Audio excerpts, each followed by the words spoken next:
L'intro d'Onimusha 3, c'est du cinéma avant l'heure. Et on était sur la PlayStation 2, s'il te plaît. Sur la PlayStation 2. C'est un film, c'est terrible. C'est la meilleure intro du game de l'époque que j'ai jamais vue.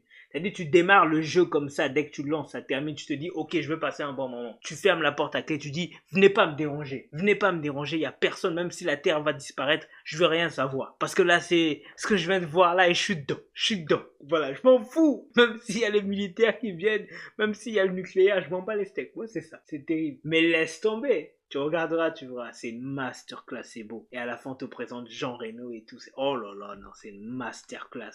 L'intro d'Onimusha 3, masterclass à jamais. Légendaire. Vous êtes un étudiant en journalisme et vous voulez vous spécialiser dans le jeu vidéo. Ok, pourquoi pas. Mais comme le ferait un étudiant en littérature ou en cinéma, ils repartiraient réviser leurs classiques. Ce que vous devrez faire aussi, parce que si vous voulez vous affirmer en tant que journaliste et expert du jeu vidéo, il faudra bien réviser vos classiques. Si le littéraire peut trouver des vieux livres et le journaliste en cinéma peut trouver des vieux films, pour vous, le spécialiste, en tout cas celui qui veut devenir le spécialiste du jeu vidéo, il va falloir jouer des anciens jeux vidéo pour mieux les comprendre, mieux les appréhender, mieux les expliquer au monde et démontrer que vous êtes l'expert que vous pensez être. Mais où allez-vous trouver les jeux vidéo, les anciens jeux vidéo, la NES, la Mega Drive, l'Atari? Ces jeux-là sont très rares et certains sont même devenus des objets collector. Vous n'allez pas les trouver. Vous allez les jouer sur un émulateur, sur un ordinateur. Mais si vous n'appréhendez pas vraiment les sensations que c'est de toucher réellement une console, vous ne pouvez pas vous affirmer comme étant un expert.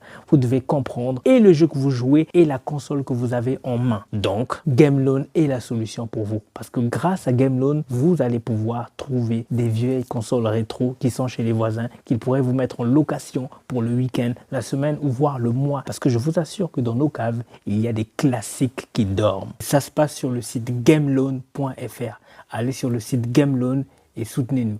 Comment faire? Pour nous soutenir, c'est simple. Vous allez sur gameloan.fr et vous allez voir un bouton soutenir. Ce bouton va vous ramener vers une page lutte où une cagnotte a été mise en place. Vous pouvez verser ce que vous voulez de 1 euro à plus. Et en bas de page, il y a un autre bouton qui se nomme répondre au sondage. Là-bas, il y a un sondage qui est très utile pour nous. Prenez quelques minutes pour le remplir. Ça nous serait d'une très grande utilité. En faisant ces gestes, vous nous avez aidés. Vous avez donné la possibilité à plusieurs personnes qui n'ont pas les moyens de se procurer des jeux vidéo. Merci beaucoup à vous. Soutenez ce projet.